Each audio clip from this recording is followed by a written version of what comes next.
ഹാലലുയ. സ്വന്തം ദൈവത്തിന് മുതലായിരിക്കട്ടെ. ഞാൻ സാക്ഷ്യം പറയണം, റിവ്യൂ പറയണമെന്ന് പറഞ്ഞിട്ട് 3 വട്ടം എണ്ണിക്കണമെന്ന് വിചാരിച്ചു. പിന്നെ ഞാൻ വിചാരിച്ചു വേണ്ടെന്ന്. കാര്യം റിവ്യൂവിൻ്റെ കാര്യങ്ങളും അവരവരുടെ സാക്ഷ്യങ്ങളും എല്ലാവരും നല്ല രീതിയിൽ പറഞ്ഞു വരുന്നു. ഞാൻ പാസ്റ്ററിൻ്റെ മെസ്സേജിനെ കുറിച്ച് പറയണമെന്ന്, പിന്നെ സോളി ചേച്ചി പറഞ്ഞ ഒരു കാര്യം പറയണമെന്ന് വിചാരിച്ചായിരുന്നു. സോളി ചേച്ചി പറഞ്ഞ ഒരു കാര്യം എന്ന് വെച്ച് കഴിഞ്ഞാൽ, നമ്മുടെ കുഞ്ഞുങ്ങളെ ഒരു പരിധി വരെ നമുക്ക് നോക്കാൻ പറ്റത്തുള്ളൂ. അത് കഴിഞ്ഞാൽ അത് നോക്കുന്നത് ദൈവമാണെന്നുള്ളത്. പാസ്റ്ററിൻ്റെ മെസ്സേജ് കൂടെ കറക്റ്റായിട്ട് അതുമായിട്ട് ലിങ്കായിട്ട് തന്നെ വന്നായിരുന്നു. അപ്പം ആ ഒരു ബോധ്യം നമുക്കുണ്ടെന്നുണ്ടെങ്കിൽ ബാക്കിയെല്ലാം സക്സസ് ആണ്. കാര്യം നമ്മുടെ കുഞ്ഞുങ്ങളുടെ കൺട്രോള് കാര്യങ്ങളൊന്നും നമ്മുടെ കയ്യിലില്ല. ഒരു പരിധി വരെ, അതായത് 5 to 12 വരെ പാസ്റ്റർ പറഞ്ഞായിരുന്നു. പറഞ്ഞു കൊടുക്കേണ്ട സമയമാണ്, ചെയ്തു കൊടുക്കേണ്ട സമയമാണ്. അത് നമ്മൾ ഉത്തരവാദിത്തോടെ നമ്മൾ ചെയ്യണം. അത് നമ്മുടെ ഉത്തരവാദിത്വമാണ്. അത് കഴിഞ്ഞിട്ട് ഒരു ചെറിയ യൗവനത്തിലൊക്കെ പോകുന്നുണ്ടെങ്കിലും പിന്നെ തിരിച്ചു വരുമെന്ന്. എൻ്റെ ജീവിതത്തിൽ ഒത്തിരി അനുഭവങ്ങളുണ്ട്.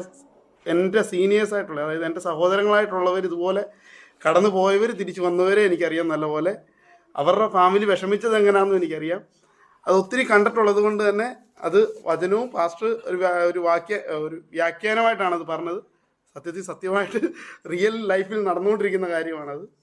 അത് ദൈവദാസനെ ഉപയോഗിച്ചതിന് നന്ദി പറയുന്നു. അതോടൊപ്പം തന്നെ ഹന്നയുടെ ആണെങ്കിലും മോശയുടെ അമ്മയാണെങ്കിലും അവർ പെയിൻ എടുത്തിട്ട് തന്നെയാണ് അവരൊരു സ്ഥാനത്തായത്. അപ്പോൾ പെയിൻ ഇല്ലാതെ ഒന്നും സംഭവിക്കത്തില്ല. ഒരു പെയിൻ ഉണ്ടായാൽ മാത്രമേ അതിനൊരു വില ഉണ്ടാകത്തുള്ളൂ. അപ്പം നമ്മളും ചില പെയിനുകൾ ഇടേണ്ട വരും, ചില നല്ലത് ചെയ്യാൻ വേണ്ടി, അല്ല ചില നല്ല ഗുണങ്ങൾ കുഞ്ഞുങ്ങളെ പഠിപ്പിക്കാൻ, നല്ലതിലേക്ക് അവർ വരുവാൻ വേണ്ടി എന്നുള്ളതാണ്. സാക്ഷി ഇതിൻ്റെ ചെറുതായിട്ട് ചുരുക്കി എന്ന് പറഞ്ഞതേ ഉള്ളൂ. ഇന്നത്തെ ചിന്തയ്ക്കായിട്ട് 2 രാജാക്കന്മാർ 6:1 മുതൽ 7 വരെയുള്ള ഭാഗം വായിക്കും.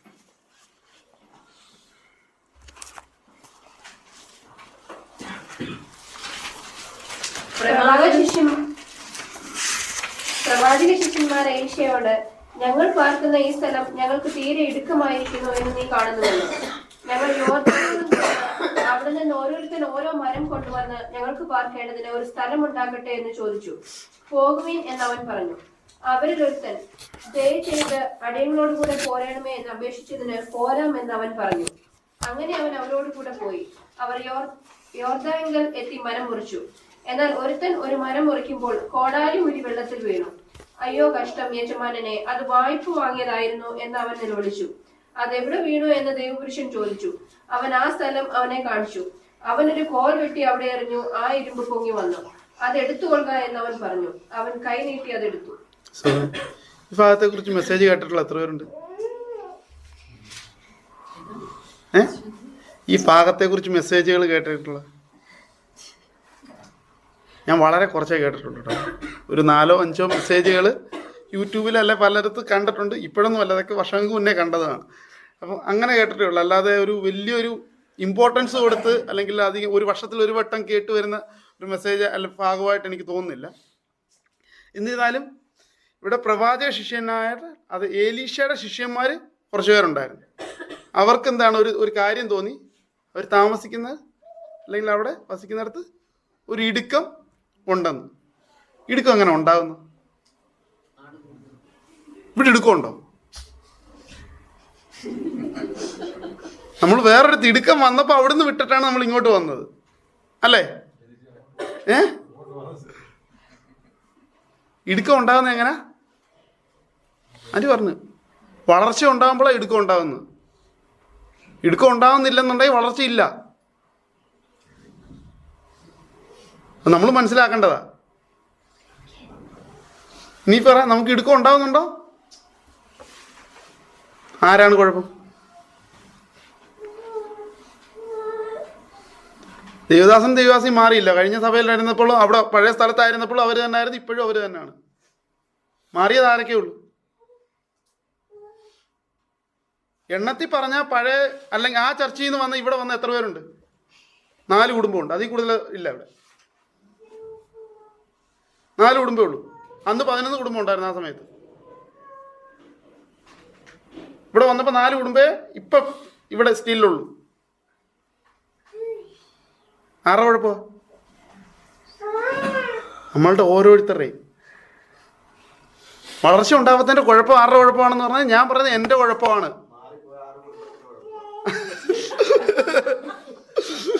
അതും മോഹിച്ച കറക്റ്റായിട്ട് പറഞ്ഞു. അവരെ ഉപരിപഠനത്തിന് വിട്ടേക്കും. അല്ലെങ്കിൽ ഇവിടുന്ന് പഠിപ്പിച്ച് ഇവിടുത്തെ പൂർത്തിയായിട്ട് അടുത്തൊരു സ്റ്റേജിലേക്ക് അവർ അടുത്ത പഠിപ്പിക്കുന്നവരായിട്ടാണ് മാറേണ്ടത്. അതാണ് ദൈവം നമ്മളിൽ നിന്ന് ആഗ്രഹിക്കുന്നത്. ഇവിടെ വരുന്നവരാരും കേട്ടോണ്ടിരിക്കാൻ വേണ്ടിയല്ല ദൈവം ആഗ്രഹിക്കുന്നത്. അല്ലെങ്കിൽ നമ്മുടെ ചർച്ചിനെ കുറിച്ചുള്ള ഉദ്ദേശം അതല്ല. മറ്റുള്ള സഭയിൽ കാണുന്നത് പലതും നമ്മൾക്ക് ഇവിടെ കാണാത്തതിൻ്റെ കാര്യവും അതുകൊണ്ടാണ്. നമ്മളെക്കുറിച്ച് ദൈവം ആഗ്രഹിക്കുന്നത് അതല്ല, അല്ലെങ്കിൽ ഈ ദൈവസഭയെക്കുറിച്ച് അതല്ല ദൈവം ആഗ്രഹിക്കുന്നത്. അപ്പം ഇവിടെ ഇടുക്കമായെന്ന് ആർക്കാ തോന്നിയത്? ഒരു ശിഷ്യനാണ് തോന്നിയത്. എലീശ അല്ലല്ലോ പറഞ്ഞത്. അപ്പം അത് തിരിച്ചറിഞ്ഞ ആരാണ്? എന്നിട്ട് പരിഹാരം പറയുന്ന ആരാണ്? ശിഷ്യനാണ്. ശിഷ്യൻ മരം വെട്ടിയാണോ പണി? ഈ ശിഷ്യന്റെ പണി മരം വെട്ടാണോ? പക്ഷെ അവൻ സ്വന്തമായിട്ട് ഏറ്റെടുക്കുവാണ്, ഞങ്ങൾ യോർദാനിൽ പോയിട്ട് ഓരോരുത്തൻ ഓരോ മരം വെട്ടി കൊണ്ടുവരാമെന്ന്. ഇതേപോലെ നമ്മളും ചെയ്യണം. ഉത്തരവാദിത്വം നമ്മൾ എടുക്കണം. നമ്മൾ പോയി ചിലതൊക്കെ ചെയ്യണമെന്ന്. എന്നാൽ മാത്രമേ അതിൻ്റെ ഇവിടെ വളർച്ച ഉണ്ടാകുന്നു. ഇവിടെ വളർച്ച ഉണ്ടാകാൻ വേണ്ടി അടുത്ത വിസ്താരത്തിലേക്ക് പോകാൻ വേണ്ടിയുള്ള പ്രവൃത്തി ചെയ്യുന്നത്. ഈ വിസ്താരത്തിലേക്ക് അല്ലെങ്കിൽ ഒരു വളർച്ചയിലേക്ക് വരണം, ഒരു വിശാലയിലേക്ക് വരണം എന്നുണ്ടെങ്കിൽ പ്രവൃത്തി ചെയ്യേണ്ടത് നമ്മളൂടെ. ദൈവദാസിയുടെ മാത്രം ഉത്തരവാദിത്വമല്ല. ഇവിടെ പോകുമ്പോൾ ഞാൻ നമ്മുടെ സ്കൂളിൽ നിന്നൊക്കെ ഇതിന് പോകത്തില്ലേ, IV എന്ന് പറയും, അല്ലെങ്കിൽ ഇൻഡസ്ട്രിയൽ വിസിറ്റ് എന്ന് പറയുന്നത്. അത് കോളേജിൽ പഠിക്കുമ്പോൾ സ്കൂളിൽ പോകുമ്പോൾ അല്ലാതുള്ള വീഗാലാൻഡ് അങ്ങനെയുള്ള പരിപാടിക്ക് ഇതിനകത്ത് ടീച്ചർമാർ കൂടെ വരുന്ന എത്ര പേർക്ക് ഇഷ്ടമായിരുന്നു? വളരെ കുറച്ച്. ആർക്കും വലിയ താല്പര്യമൊന്നുമില്ല. എന്താ വെച്ചാൽ നമ്മുടെ ഇഷ്ടത്തിന് നമുക്ക് പോകണം, അല്ലേ? ഇവിടെ ഈ ശിഷ്യൻ എന്തോ പറയുന്നത്? ഒരു ശിഷ്യൻ പറഞ്ഞെന്താണ്? ഗുരുവിടെ കൂടെ വരണം. നമ്മൾ വിളിക്കുമോ? നമ്മൾ പോകുന്ന എല്ലാ പരിപാടിക്കും പാസ്റ്റർ ആൻറ്റി മരണം നമ്മൾ പറയുമോ? നമ്മൾ പോകുന്ന എല്ലാ പരിപാടിക്കും പാസ്റ്റർ ആൻറ്റി നമ്മളോട് വരണം നമ്മൾ പറയുമോ? പറയാത്ത എന്തുകൊണ്ടാ? അവര് നിൽക്കണമെന്ന് ആഗ്രഹിക്കുന്ന സ്ഥാനത്ത് നമ്മൾ നിൽക്കാത്തടത്ത് നമ്മൾ പോകുന്നു. അവർ നിൽക്കണമെന്ന് അവരാഗ്രഹിക്കുന്നിടത്ത് നിൽക്കാത്തടത്ത് നമ്മൾ പോകുന്നു. അതുകൊണ്ടാണ് അവർ വരണമെന്ന് നമ്മൾ പറയാത്തത്. പക്ഷേ ഈ ശിഷ്യന് അങ്ങനല്ലായിരുന്നു. അവൻ ആ ഫ്രീഡം വേണ്ടായിരുന്നു. അവനെന്താണ് വേണ്ടത്? ഗുരു ആഗ്രഹിക്കുന്നിടത്തൊക്കെ തന്നെയാണ് നമുക്ക് പോകാൻ ആഗ്രഹം. പക്ഷെ ഗുരുവിൻ്റെ സഹായം അവിടെ വേണം. ഗുരു വന്നിട്ട് അവിടെ മരം വെട്ടാൻ വേണ്ടിയാണോ വിളിച്ചോണ്ട് പോയത്? ഗുരുവിനെ മരം വെട്ടാൻ വേണ്ടിയാണോ അവൻ വിളിച്ചോണ്ട് പോയത്? ഒരിക്കലും അല്ല. നീ ഇവിടെ ചെയ്യണമെന്നൊന്നും പറഞ്ഞൊന്നുമില്ല. കണ്ടീഷൻ പറഞ്ഞപ്പോൾ ഞങ്ങൾ ചെയ്തോളാന്ന് പറഞ്ഞു. പക്ഷെ നീ ഇവിടെ വരണം. ഞങ്ങളോട് ദയ തോന്നിയിട്ട് നീ ഇവിടെ വരണം. എന്താണ് അവിടെ ഒരു ദൈവത്തിൻ്റെ പ്രൊട്ടക്ഷൻ ഞങ്ങൾക്ക് വേണം. അതിന് നീ ഉണ്ടെന്നുണ്ടെങ്കിൽ ഞങ്ങളുടെ കൂടെ ദൈവം കൂടെ കാണും. അല്ലെങ്കിൽ ഞങ്ങളിൽ നിന്ന് മിസ്റ്റേക്കുകൾ വരാം, തെറ്റുകൾ വരാം. എന്നാൽ ഗുരു ഉണ്ടെന്നുണ്ടെങ്കിൽ, ഞങ്ങളുടെ പ്രവാചകൻ ഞങ്ങളുടെ കൂടെ ഉണ്ടെന്നുണ്ടെങ്കിൽ അതൊരു ബലമാണ്. നമുക്ക് ആ ബലമുണ്ടോ? ഇവിടുത്തേക്ക് വിട്ടേക്ക്. പരിശുദ്ധാത്മാവ് കൂടെ തന്നിട്ടുണ്ടോ? ഉണ്ടോ?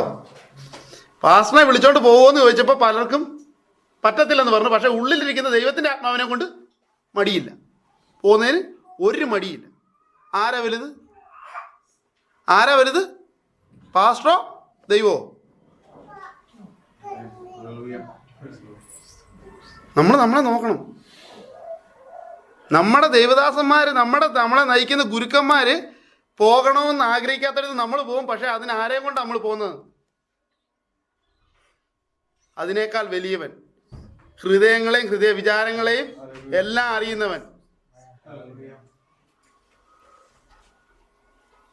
എവിടാണെങ്കിലും ദൈവത്തിൻ്റെ ആത്മാവിന് പ്രവർത്തിക്കാൻ കഴിയും. പക്ഷെ നമ്മൾ വേറെ വഴിക്ക് പോയിട്ട് അത് പറയരുത്. ദൈവത്തിൻ്റെ ആത്മാവ് അവിടെ വന്ന് പ്രവർത്തിക്കണമെന്ന്. ദൈവത്തിന് കഴിയാത്ത ഒറ്റ കാര്യമേ ഉള്ളൂ, പാപത്തിലേക്ക് പോകാൻ പറ്റത്തില്ല. ദൈവത്തിന് പറ്റത്തില്ല. അത് അവിടുന്ന് പോയിട്ട് അവിടെ ചെന്നപ്പം ഒരാൾ വായ്പ മേടിച്ചോണ്ടാണ് വന്നത്. എന്തതിനാ? മരം വെട്ടാൻ. അതായത് അവരുടെ ജോലി അതല്ല, അവരുടെ വീട്ടിൽ അതില്ല, അതുകൊണ്ടാണ് അവർ വായ്പ മേടിക്കേണ്ട വന്നത്. അപ്പോൾ അവരതിനകത്ത് എക്സ്പേർട്ട് അല്ല എന്നുള്ളതാണ് അത് പറയുന്നത്. എന്നാലും വിസ്താരത്തിന് വേണ്ടി പ്രവർത്തിക്കാൻ തയ്യാറാണ്. നമ്മളോ? ഉണ്ടെങ്കിൽ ചെയ്യൂ, ഉണ്ടാവട്ടെ, അത് കഴിഞ്ഞിട്ട് ചെയ്യാം. നമ്മളുടെ പലപ്പോഴും നമ്മുടെ ചിന്ത ദൈവം തരട്ടെ, അത് കഴിയുമ്പോൾ ഞാൻ ചെയ്യാം. ഇപ്പോൾ ഉള്ളതിനകത്തൊന്നും ചെയ്യാൻ വയ്യ, എൻ്റെ കാര്യങ്ങൾ മുടങ്ങും, അവിടെ നിൽക്കട്ടെ, വരട്ടെ, പിന്നെ വരട്ടെ. ഞാൻ എന്നോടാ പറയുന്നത് കേട്ടോ, ഇച്ചിരൂടൊക്കെ അധികം വരട്ടെ, അത് അല്ലെങ്കിൽ എൻ്റെ കാര്യങ്ങളൊക്കെ ഒന്ന് കഴിയട്ടെ, അത് കഴിഞ്ഞിട്ട് ചെയ്യാം. ഞാൻ എൻ്റെ കാര്യം പറഞ്ഞു കേട്ടോ. അതല്ല യഥാർത്ഥമായിട്ട് ദൈവം നമ്മളിൽ നിന്ന് ആഗ്രഹിക്കുന്നു. ഉള്ളതിൽ നിന്ന് ചെയ്യാൻ നമ്മൾ പഠിക്കണം. അത് നമ്മൾ പഠിക്കണം. 5 ഉള്ളോ അതിൽ 1 ദൈവത്തിന് വേണ്ടി ചെയ്യുമെന്ന് നമ്മൾ തീരുമാനം എടുത്താൽ ചെയ്യാം, നമുക്ക് ചെയ്യാൻ പറ്റും. 5 മണിക്കൂർ എന്നാണ് പറഞ്ഞു. 5 മണിക്കൂറിൻ്റെ അകത്തൊന്നും ഒന്നും ചെയ്യാൻ പറ്റത്തില്ലേ? 1 മണിക്കൂർ കൊടുക്കാൻ പറ്റുമോ? നമ്മൾ വിചാരിച്ചാൽ ചെയ്യാൻ പറ്റുമെന്നേ. പണ്ട് പഴയ ചർച്ച ആയിരുന്ന സമയത്ത് ഞങ്ങൾ സഹോദരന്മാർ എല്ലാവരുടെ ഒരു വിസിറ്റൊക്കെ ചെയ്യുമായിരുന്നു. ആഴ്ചയിൽ ഒരു ദിവസമെങ്കിലും മസ്റ്റായിട്ട് ചെയ്യണമെന്ന് ഞങ്ങൾക്കൊരാഗ്രഹം ഉണ്ടായിരുന്നു. അന്ന് സൂയിച്ചാനുണ്ടായിരുന്നു, ജോബി ഉണ്ടായിരുന്നു, ഷായിച്ചാനുണ്ടായിരുന്നു, മോഹിച്ചാനുണ്ടായിരുന്നു, സാജൻ ചാൻ വല്ലപ്പോഴും വരുമായിരുന്നു. ഞങ്ങൾ ചില വീട്ടുകളിലൊക്കെ വിസിറ്റ് ചെയ്യുമായിരുന്നു. ഒരു അരമണിക്കൂർ 1 മണിക്കൂറൊക്കെ ഞങ്ങളവിടെ സ്പെൻഡ് ചെയ്യും. പക്ഷെ അതെല്ലാം അനുഗ്രഹമേ ആയിട്ടുള്ളൂ ഞങ്ങൾക്ക് എല്ലാവർക്കും, ഒരിക്കലും ദോഷമായിട്ടില്ല. ഈ അനുഭവത്തിൽ നിന്ന് വന്നവർ തന്നെയാണ് ഞങ്ങൾ. എന്തുകൊണ്ടിപ്പോൾ ഇല്ല? അത് അനുഗ്രഹമാണെന്ന് ഞങ്ങൾക്ക് അറിയുകയും ചെയ്യാം. എന്തുകൊണ്ടിപ്പോൾ ഇല്ല? കുടുംബമായല്ലേ, ബിസിനസ് കൂടിയല്ലേ, ജോലി കൂടിയല്ലേ,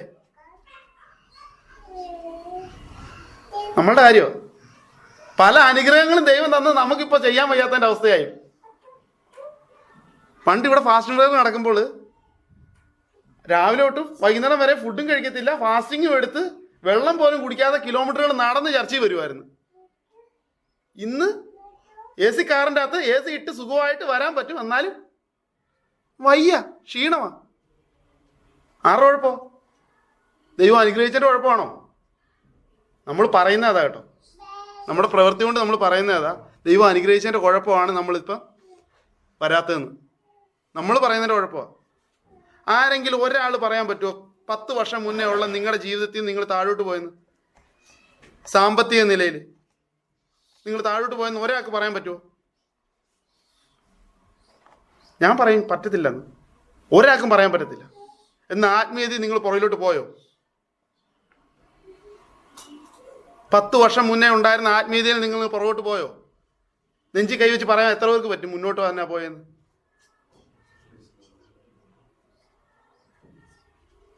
ദൈവം നമ്മളെ ഓർത്ത് വിഷമിക്കുന്നു. നമ്മളുടെ താല്പര്യമായിരിക്കണം. നമ്മളുടെ ദൈവസഭ വളരുന്നില്ലെങ്കിൽ, നമ്മളുടെ ഓരോന്നും മുന്നോട്ട് നടക്കുന്നില്ലെങ്കിൽ നമ്മളുടെ താല്പര്യക്കുറവാണ്, നമ്മുടെ കുറവശമാണ്. മറ്റാരുടെ അല്ല, നമ്മളുടെ ഓരോ വ്യക്തികളുടെയും.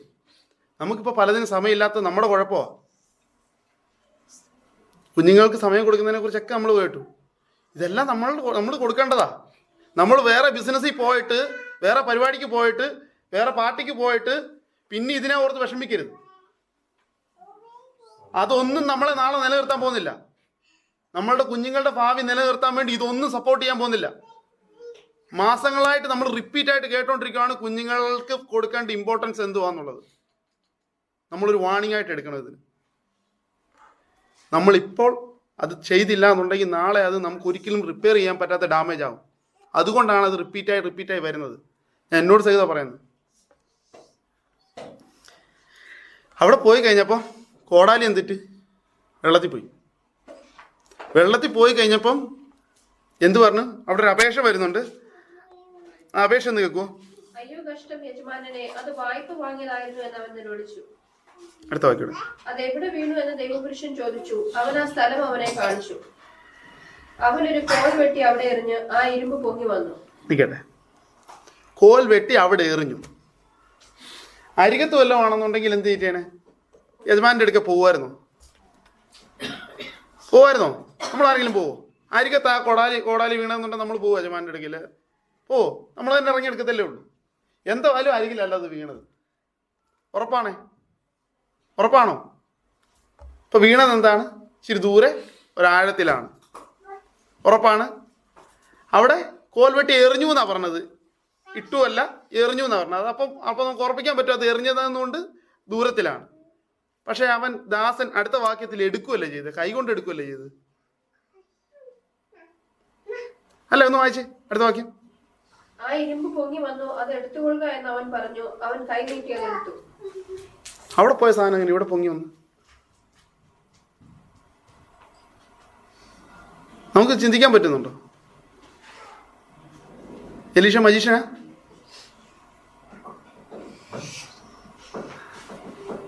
ദൈവത്തിന്റെ പ്രവൃത്തിയാണ് നമ്മൾ മനസ്സിലാക്കേണ്ട. അവിടെ ചിലതൊക്കെ ദൂരെയാ പോയേക്ക് വീണത്, പക്ഷേ നമ്മുടെ കൈ കൊണ്ട് എടുക്കാൻ പറ്റാത്ത രീതിയിൽ തന്ന, അല്ലെങ്കിൽ ദൈവത്തിന് പ്രവർത്തിക്കാൻ കഴിയും. നമ്മളുടെ ചിന്തയിൽ പലതും ദൂരെ കിടപ്പുണ്ട്, നമ്മളുടെ ചിന്തയിൽ പലതും ദൂരമുണ്ട്. പക്ഷെ അങ്ങോട്ട് പോയി ഒരു അപേക്ഷ കൊടുത്താൽ കൈ കൊണ്ട് എടുക്കാൻ പറ്റും. നമ്മളുടെ ചിന്തയിൽ 10 വർഷം കഴിഞ്ഞാലും ആ ഡാമേജ് തീർക്കാൻ പറ്റത്തില്ല. പക്ഷേ അങ്ങോട്ട് പോയി ഒരു അപേക്ഷ കൊടുക്ക്, അടുത്ത വർഷം തീർക്കാം.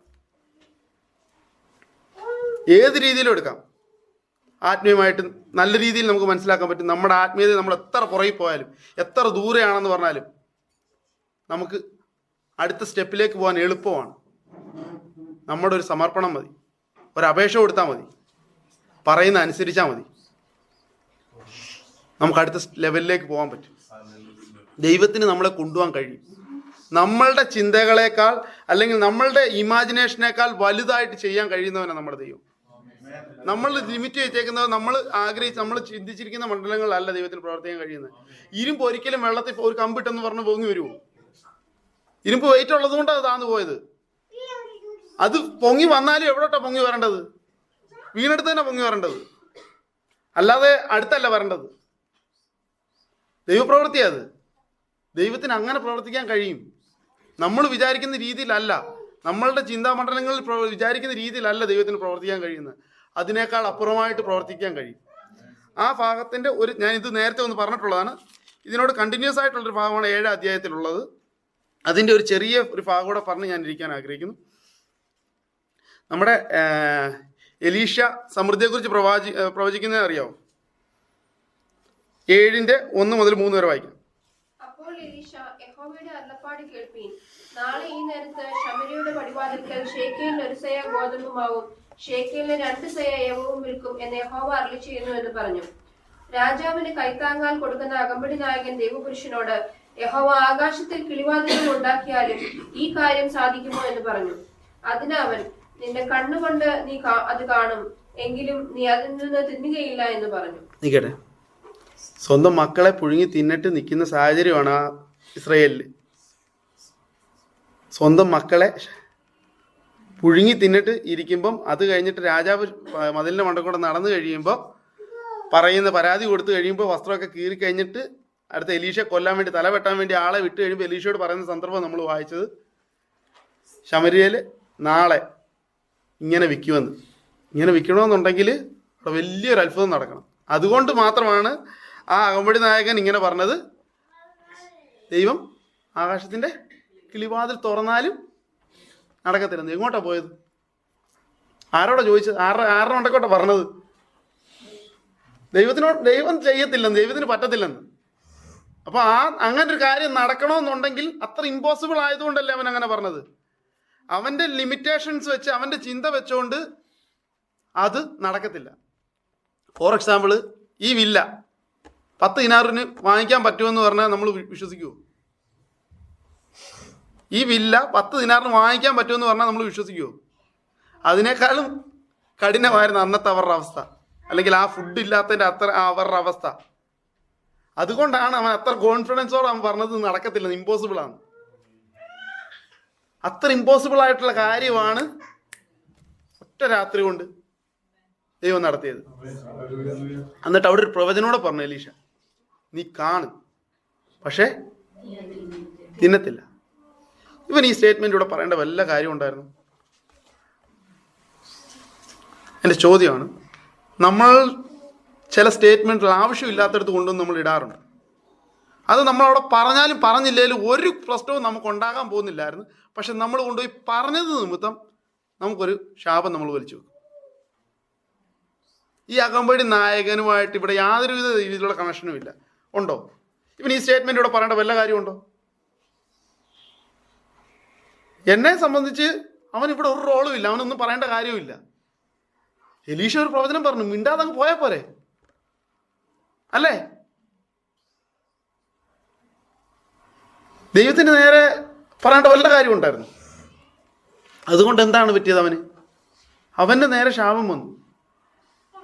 ചില അനുഗ്രഹങ്ങളൊക്കെ കേൾക്കുമ്പോൾ ദൈവത്തിന് നന്ദി പറഞ്ഞ് ആമേൻ പറഞ്ഞ് മിണ്ടാതെ പോകണം. അല്ലാതെ അത് നടക്കത്തില്ല സംഭവിക്കത്തില്ല എന്ന് നമ്മൾ പറയരുത്. നമുക്ക് അതിനുള്ള റോളില്ല. അതല്ല, അതിൻ്റെ അപ്പുറം ചെയ്യാൻ കഴിയുന്നവനാ ദൈവം. നമ്മുടെ മേലിലുള്ള അനുഗ്രഹങ്ങൾ പറയുമ്പോൾ മാത്രമേ നമുക്ക് സ്തോത്രവും ആമീനും വരുത്തുള്ളൂ. മറ്റുള്ളവർക്കൊരു അനുഗ്രഹം വരുമ്പോൾ പലപ്പോഴും പറഞ്ഞേ അത് നടക്കത്തില്ല, അങ്ങനെ നടക്കാനാ. നമ്മൾ ശാപം വലിച്ചു വെക്കുക, ആവശ്യമില്ലാത്ത ശാപം നമ്മൾ വലിച്ചു വെക്കുക. ഒരാൾക്ക് എതിരെയും അനുകൂലമല്ലാത്ത ഒന്നും നമ്മൾ പറയാൻ നിൽക്കേണ്ട. നമ്മളെ അനുഗ്രഹിക്കാൻ വിളിച്ചിരിക്കുന്നതാണ്, നമ്മൾ അനുഗ്രഹിക്കുന്നവരായിരിക്കണം. അത് മാത്രമേ നമ്മളെ നാവിൽ നിന്ന് പോകാവുള്ളൂ. ശാപം നമ്മുടെ നാവിൽ നിന്ന് പോകരുത്. അല്ലെങ്കിൽ ദൈവത്തിന് വിരോധമായിട്ടുള്ള വാക്കുകൾ നമ്മളിൽ നിന്ന് പോകരുത്. അത് നമുക്ക് കൺട്രോൾ ചെയ്യാൻ പറ്റും പരിശുദ്ധാത്മാവിനാൽ. ദൈവവചനം നമ്മുടെ ഉള്ളിലുണ്ടെന്നുണ്ടെങ്കിൽ നമ്മളെ ദൈവം പറയും, നീ ആവശ്യമില്ലാത്ത മിണ്ടാതിരിക്കുന്നത് മൗനം പറഞ്ഞായിരുന്നു, അനുഗ്രഹമാണ്. ഒരു തരത്തിലും നല്ല, എല്ലാ തരത്തിലും അനുഗ്രഹമാണ്. നമ്മൾ മിണ്ടായിരുന്നാൽ മതി, ദൈവത്തിൻ്റെ പ്രവൃത്തികൾ കാണാൻ പറ്റുമെന്നേ. അപ്പം അതിൻ്റെ സംഭവമെല്ലാം നമുക്കറിയാമല്ലോ അല്ലേ? 4 കുഷ്ഠരോഗികൾ ഇവിടെ കിടന്നാലും ചാവും, അവിടെ കിടന്നാലും ചാവും. എന്നാൽ പിന്നെ അവിടെ പാളയത്തിൽ പോയിട്ട് എന്തെങ്കിലും കിട്ടുവാണെന്ന് അത് കഴിച്ചോണ്ട് ചാവാന്ന് പറഞ്ഞ് പോയതേ ഉള്ളൂ. ഇത്രേ ചെയ്തുള്ളൂ, വേറെ പ്രത്യേകിച്ച് കാര്യമൊന്നുമില്ല. ഇത്രയും വിചാരിച്ചുകൊണ്ട് അങ്ങോട്ട് പോയതാണ് ഈ പ്രവചനം നിവൃത്തിയാകാൻ ഇടയായത്. എന്നെ ചിന്തിപ്പിച്ചതെന്ന് വെച്ചാൽ, ഈ 4 കുഷ്ഠരോഗികൾക്ക് ഇങ്ങനൊരു തോട്ട് ദൈവം കൊടുത്തു. അത് അവർ വിശ്വസിച്ച് അവർ ആ പ്രവൃത്തി ചെയ്തത് കൊണ്ടാണ് ഈ പ്രവചനം നിവൃത്തിയായതും, അല്ലെങ്കിൽ അവിടുത്തെ ആ മഹാക്ഷാമം മാറാനും ഇടയായത്. ഇതുപോലെ എത്രയോ തോട്ട്സുകൾ നമുക്ക് തരുന്നുണ്ട്. എന്തെങ്കിലും ചെയ്യുന്നുണ്ട്? 4 കുഷ്ഠരോഗികൾ നിമിത്തം ഒരു രാജ്യം രക്ഷപിടിച്ചെന്നേ, അവരുടെ മഹാക്ഷാമം തീർന്നേ. ദൈവം ഈ പ്രവൃത്തികളെല്ലാം ചെയ്ത് അവർ നേരത്തെ പോയി. ഇത് ആരെങ്കിലും കണ്ടറിഞ്ഞ് ഇവിടെ വന്ന് പറയാതെ ഫുഡ് കഴിക്കാൻ പറ്റുമോ? ഈ സദ്വർത്തമാനം ആരെങ്കിലും വന്ന് ഇവിടെ വന്ന് പറയാതെ ഇത് കഴിക്കാൻ പറ്റുമോ? ഇത് പഴകിപ്പോന്ന സാധനമല്ലേ, കേടായി പോത്തില്ലേ? ഇവിടുന്ന് ആരെങ്കിലും വെളിയിലോട്ട് പോയാലല്ലേ പറ്റത്തുള്ളൂ. ഇത് ഈ 4 പേര് ജീവൻ പണയം വെച്ചെന്ന് വേണേൽ പറയാം, അല്ലേ? അവരുടെ ജീവൻ പണയം വെച്ച് അവർ പോയത്. എന്തായാലും ഇവിടെയും മരിക്കും, അവിടെ പോയാലും മരിക്കാം, എന്നാൽ അവിടെ പോയിട്ട് കിട്ടുവാണെങ്കിൽ വല്ലതും കിട്ടുവാണെങ്കിൽ കഴിച്ചുകൊണ്ട് മരിക്കാമെന്ന് പറഞ്ഞാൽ പോയത്. ആ ഒരൊറ്റ ഡിസിഷനിൽ ആ ഒരു രാജ്യം രക്ഷപിടിച്ചു, അല്ലെങ്കിൽ രാജ്യത്തിൻ്റെ ക്ഷാമം മാറുവാനിടയായി, ദൈവത്തിൻ്റെ പ്രവചനം നിവൃത്തിയായി. എന്തൊക്കെ കാര്യങ്ങൾ നടന്നു? നമ്മളുടെയും ചില ഡിസിഷൻസ് വലിയ അത്ഭുതങ്ങൾ നടക്കും. പക്ഷെ നമ്മൾ ഒബേ ചെയ്യണം, നമ്മൾ അനുസരണമുള്ളവരായിരിക്കണം. നമ്മൾ അനുസരിക്കുന്നില്ല എന്നുണ്ടെങ്കിൽ നമ്മുടെ മാത്രമല്ല മറ്റു പലരുടെയും അനുഗ്രഹത്തിനും ഇടർച്ചയാണ്. നമ്മളെ ആക്കി വെച്ചിരിക്കുന്ന അങ്ങനത്തെ രീതിയിലാണ്. നമ്മൾ പ്രോപ്പറായിട്ട് പോകുന്നില്ല എന്നുണ്ടെങ്കിൽ നമുക്ക് മാത്രമല്ല നമ്മളെ നോക്കുന്ന പലർക്കും ഇടർച്ചയുമാണ് നമ്മളാവുന്നത്. നമ്മളുടെ റൂട്ട് കറക്റ്റ് അല്ല എന്നുണ്ടെങ്കിൽ നമ്മളെ ഗൈഡ് ചെയ്ത് പുറകെ വരുന്ന ഒത്തിരി പേർക്ക് നമ്മൾ ദോഷമാണ് ചെയ്യുന്നത്. അത് നമുക്ക് അനുഗ്രഹമല്ല. ദൈവം ആഗ്രഹിക്കുന്ന പ്രവൃത്തികളായിരിക്കണം നമ്മളിൽ നിന്നുണ്ടാവേണ്ടത്. നമുക്ക് എല്ലാവർക്കും അറിയാമല്ലോ, ഇത് അതുപോലെ തന്നെ, ഈ പ്രവചനം ഇതുപോലെ തന്നെ നടന്നു ഇല്ലേ? അത് വായിക്കണം. 7 തന്നെ 16-20. അങ്ങനെ ജനം പുറപ്പെട്ട് ആരാം പാളയം കൊള്ളയിട്ടു. യഹോവയുടെ വചനപ്രകാരം അന്ന് ശേക്കേലിന് 1 സെയാ ഗോതമ്പുമാവും ശേക്കേലിന് 2 സെയാ യവവും വിറ്റു. രാജാവ് തനിക്ക് കൈത്താങ്ങൽ കൊടുക്കുന്ന അകമ്പടി നായകനെ വാതിക്കൽ വിചാരകനായി നിയമിച്ചിരുന്നു. ജനം അവനെ ചവിട്ടിക്കളഞ്ഞു. രാജാവ് ദൈവപുരുഷന്റെ അടുക്കൽ വന്നപ്പോൾ അവൻ പറഞ്ഞിരുന്നത് പോലെ അവൻ മരിച്ചു. നാളെ ഈ നേരത്ത് ശമര്യയുടെ പടിവാതിക്കൽ ശേക്കേലിന് 2 സെയാ യവവും ശേക്കേലിന് 1 സെയാ ഗോതമ്പുമാവും വിൽക്കുമെന്ന് ദൈവപുരുഷൻ രാജാവിനോട് പറഞ്ഞപ്പോൾ ഈ അകമ്പടി നായകൻ ദൈവപുരുഷനോട്, യഹോവ ആകാശത്തിന്റെ കിളിവാതിലുകൾ ഉണ്ടാക്കിയാലും ഈ വാക്കുപോലെ സംഭവിക്കുമോ എന്നുത്തരം പറഞ്ഞു. അതിന് അവൻ, നിന്റെ കണ്ണുകൊണ്ട് നീ അത് കാണും, എങ്കിലും നീ അതിൽ നിന്ന് തിന്നുകയില്ല എന്ന് പറഞ്ഞിരുന്നു. അവണ്ണം തന്നെ അവന് ഭവിച്ചു. പടിവാതിക്കൽ വെച്ച് ജനം അവനെ ചവിട്ടിക്കളഞ്ഞു, അവൻ മരിച്ചു. ഇവിടെ ക്ലിയർ ആയിട്ട് പറയുന്നുണ്ട് എലീഷ രാജാവിനോടാ പറഞ്ഞത്, ഇല്ലേ? വളരെ ക്ലിയർ ആയിട്ട് പറയുന്നുണ്ട് എലീഷ പറഞ്ഞത് രാജാവിനോടാണ്. അങ്ങോട്ട് രായൻ അവിടെ ഒരു റോളേ ഇല്ല. വിളിച്ച് സ്വന്തമായിട്ടെടുത്ത ഒരു ശാപമാണിത്. നമുക്ക് അനുഗ്രഹമായിരിക്കണം നമുക്കുണ്ടാവേണ്ടത്.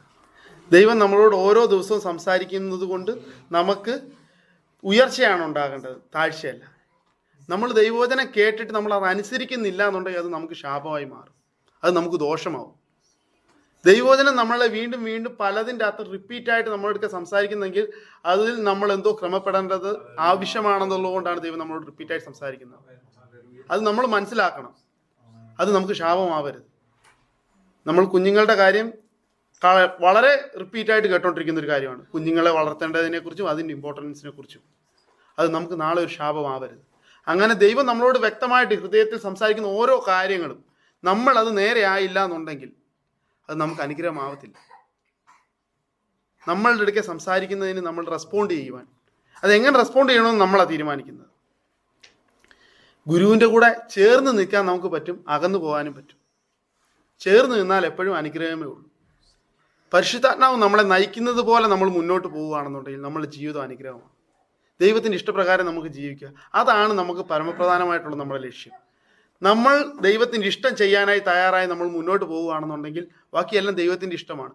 അപ്പോൾ ഇതിൻ്റെ ബാക്കിൽ ചെയ്യേണ്ട കാര്യങ്ങൾ ചെയ്യേണ്ടതിൻ്റെ ഉത്തരവാദിത്വം ആർക്കാവും? ദൈവത്തിനാവും. നമ്മളുടെ എന്ത് കാര്യമാണെങ്കിലും എന്ത് ആഗ്രഹമാണെങ്കിലും എല്ലാം അങ്ങോട്ട് കൊണ്ടുവന്ന് കൊടുക്കുക. നമ്മുടെ കുഞ്ഞുങ്ങളെ ദൈവസന്നിധിയിൽ ഏൽപ്പിക്കുക. നമ്മൾ നേരെയായി ജീവിക്കുക. നമ്മളുടെ ജീവിതം അവരെ കാണിച്ചു കൊടുക്കുക. നമ്മുടെ ജീവിതം കണ്ടായിരിക്കണം അവർ വളരുന്നത്. അത് അവർക്ക് അനുഗ്രഹമായി തീരും. ഈ വചനങ്ങളെ ദൈവം നമ്മൾ ബലപ്പെടുത്തുന്നതാണ് എൻ്റെ വാക്കുകൾ.